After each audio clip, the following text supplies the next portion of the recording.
بسم اللہ الرحمن الرحیم۔ السلام علیکم۔ آج ہم بات کریں گے عزیر بلوچ کے حوالے سے جو جے آئی ٹی پبلک کرنے کا حکم دیا تھا سندھ ہائی کورٹ نے۔ میں نے ریکویسٹ بھی کی تھی پرسنلی بھی علی زیدی صاحب سے، اور باقی دوستوں نے بھی، اور ہم نے اس کے اوپر ویڈیو بھی کی تھی، جس کی بنیاد پر علی زیدی صاحب نے 2 دن پہلے کنٹیمپٹ آف کورٹ فائل کر دی تھی سندھ ہائی کورٹ میں۔ اور میں یہ سمجھتا ہوں کہ یہ بہت بڑی ڈیولپمنٹ ہے اور یہ بہت جلد ہو جانا چاہیے تھا، کیونکہ 28 جنوری 2020 کا وہ آرڈر تھا جس میں سندھ ہائی کورٹ نے آرڈر کیا تھا سندھ گورنمنٹ کو کہ وہ جو رپورٹ ہے وہ پبلک کی جائے، جہاں پہ عزیر بلوچ کی جے آئی ٹی ہے وہیں پہ جو بلدیہ فیکٹری سانحہ ہوا تھا اس کی جے آئی ٹی کو بھی پبلک کرنے کا حکم دیا تھا۔ اب اس پٹیشن کے اندر بڑی اہم چیزیں ہیں جو میں آپ کے ساتھ شیئر کرنا چاہتا ہوں، اور وہ یہ ہے کہ پٹیشن کے اندر یہ کہا گیا ہے کہ کیونکہ سندھ حکومت اور سندھ حکومت کے جو ذمہ داران ہیں یا سندھ حکومت کے جو فاؤنڈرز ہیں یا جو سندھ حکومت کو اوپر چلانے والے ہیں، اور اس کا اشارہ آصف زرداری فریال تالپور کی طرف ہے، اس میں یہ کہا گیا ہے کہ یہ وہ لوگ ہیں جنہوں نے عزیر بلوچ وہ سوائے کرائے کے قاتل کے اور کچھ نہیں تھا، وہ جو کچھ کرتا رہا وہ ان کی ایما پر کرتا رہا، وہ ان کے کہنے پر کرتا رہا، وہ ان کی ڈائریکشن پر کرتا رہا۔ اگر اس نے کچھ کیا ہے تو وہ اس نے نہیں کیا، بیسیکلی وہ انہوں نے کروایا ہے۔ اور اب کیونکہ جے آئی ٹی کے اندر وہ ساری کی ساری چیزیں سامنے آ جانی ہیں، اور یہ نہیں چاہتے کہ وہ جے آئی ٹی کبھی بھی اس کی رپورٹ پبلک ہو، اور سندھ حکومت کے اوپر بہت زیادہ پریشر ہے، اور سندھ حکومت اور وزیر اعلیٰ سندھ نے اس کے اوپر بہت زیادہ میٹنگز بھی کی ہیں، اور یہ کہا گیا ہے کہ اس کے کچھ حصے پبلک کر دیے جائیں، لیکن جو یہ جو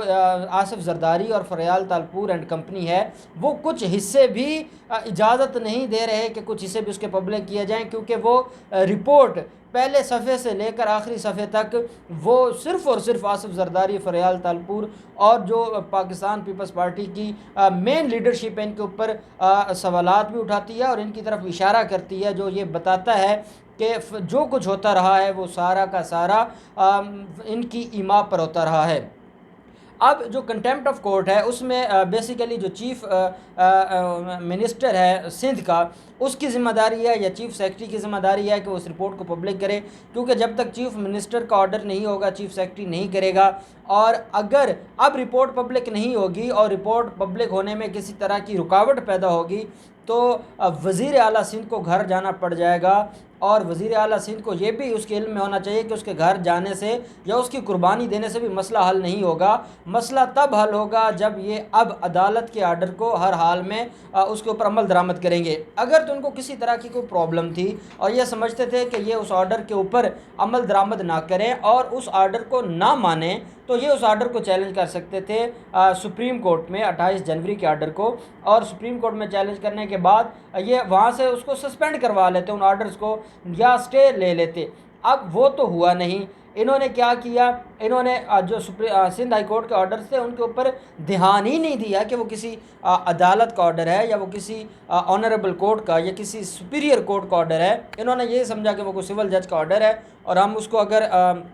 عمل درآمد نہیں بھی کریں گے تو اس سے کوئی بہت زیادہ فرق آنے والا نہیں ہے، لیکن ان کے نالج میں نہیں تھا کہ یہ ان کے گلے پڑ سکتا ہے۔ اور آپ کو یاد ہوگا پہلے ایک پرائم منسٹر تھے یوسف رضا گیلانی،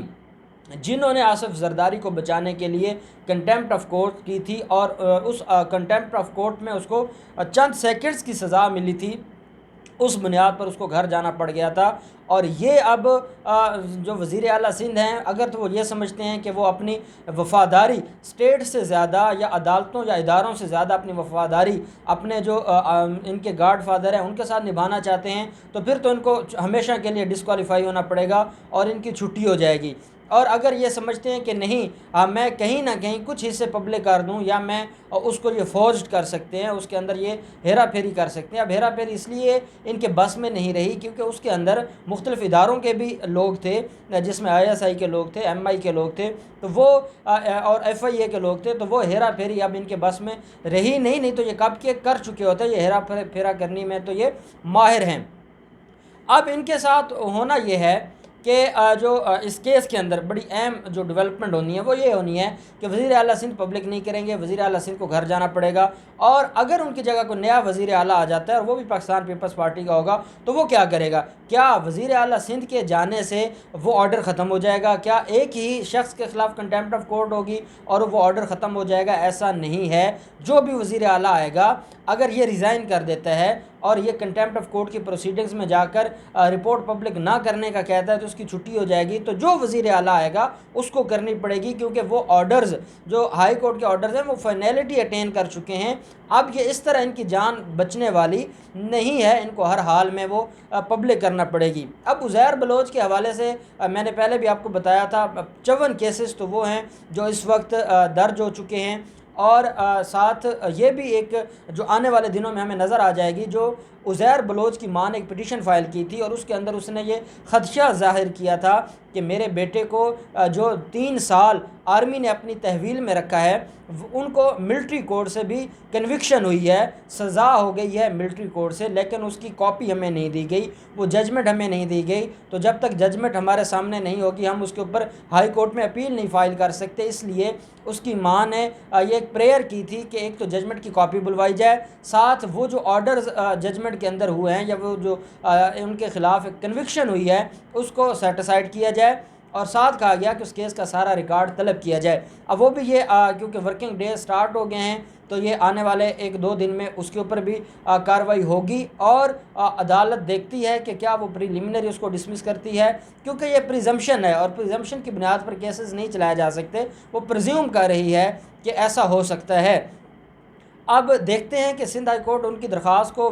وہ خارج کر دیتی ہے، یا وہ جو ہماری مختلف منسٹریز ہیں، ڈیفنس منسٹریز ہے یا باقی منسٹریز ہیں، ان سے جواب طلب کر لیتی ہے. اب یہ چیزیں تو ہمیں 1-2 دن میں نظر آ جائیں گی، لیکن ایک بات کلیئر ہے کہ جو مٹیریل اداروں نے جمع کر لیا ہے اور جو کچھ اب ان کے ساتھ ہونے والا ہے اس میں بہت بڑا نقصان ہوگا آصف زرداری کا اور فریال تالپور کا، اور یہ ساری کی ساری چیزیں واضح ہیں جن میں کوئی دوسری رائے نہیں ہے. اب دیکھیں ارشد پپو کیس ہے،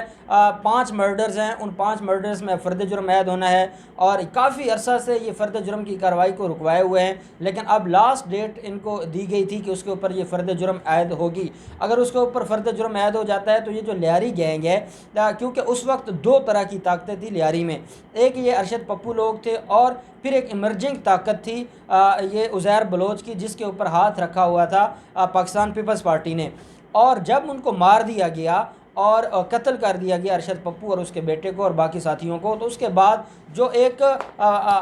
سول پاور بچ گئی لیاری کے اندر، جو امن کمیٹی کے نام سے کام کر رہے تھے اور وہاں پر وہ مختلف چیزوں کو دیکھ رہے تھے، وہ سارے کے سارا جو معاملات تھے وہ پھر عزیر بلوچ نے دیکھے. اور عزیر بلوچ کے دور میں پھر پاکستان پیپلز پارٹی نے لیاری کے اندر اپنی جو اس کی پوزیشن تھی اس کو مزید مضبوط کیا، اپنے معاملات کو مزید بہتر کیا، اور وہاں پر وہ الیکشن بھی جیتتے ہیں اور وہاں پہ مختلف معاملات کو بھی وہ دیکھتے ہیں. اب کیونکہ فرد جرم عائد ہو جانی ہے، باقی مختلف کیسز ہیں جن کے اندر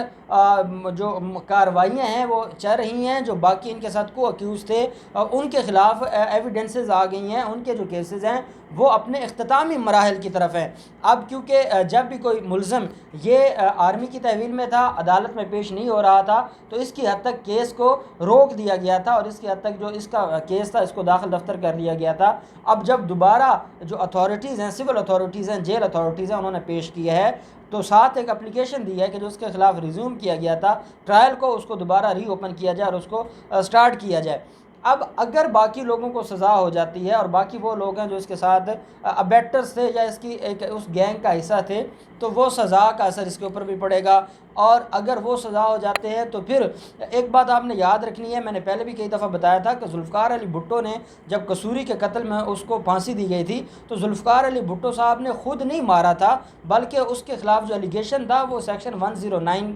پی پی سی کا تھا، ابیٹمنٹ کا تھا، کہ وہ ابیٹر تھا، وہ پیچھے سے ان کو فیسیلیٹیٹ کر رہا تھا یا ان کو کنسپائریٹ کر رہا تھا. تو اسی طرح اگر عزیر بلوچ کچھ کرتے رہے ہیں تو جو آصف زرداری، فریال تالپور اور یہ سارے لوگ ہیں یہ بطور ابیٹر سے، اور ہمارا قانون یہ کہتا ہے کہ جو قتل کرنے والے کی سزا ہے وہی سزا ابیٹر کی ہے یا کنسپائریٹر کی ہے. تو اب کیونکہ ان کے نالج میں ہے کہ اب ان کی جان بچنے والی نہیں ہے تو اب یہ JIT کو پبلک کرنے سے ڈر رہے ہیں، اور میں سمجھتا ہوں کہ یہ جیسے ہی پہلی ڈیٹ پہ ان کو نوٹسز جاری ہوں گے اس کے بعد ان سے جواب مانگا جائے گا، اور ان کو ہر حال میں JIT کی رپورٹ پبلک کرنا ہوگی، اور اگر رپورٹ پبلک نہیں کریں گے تو ایک وزیر اعلیٰ، دوسرا وزیر اعلیٰ، تیسرا وزیر اعلیٰ، ان سب کو گھر جانا پڑے گا، لیکن عدالت کے آرڈر کے اوپر عمل درآمد ان کو ہر حال میں کرنا ہوگا۔ اب دیکھتے ہیں آنے والے دنوں میں کیا ڈیولپمنٹ ہوتی ہے، جو بھی ڈیولپمنٹ ہوگی ہم آپ کو آگاہ کریں گے۔ بہت شکریہ۔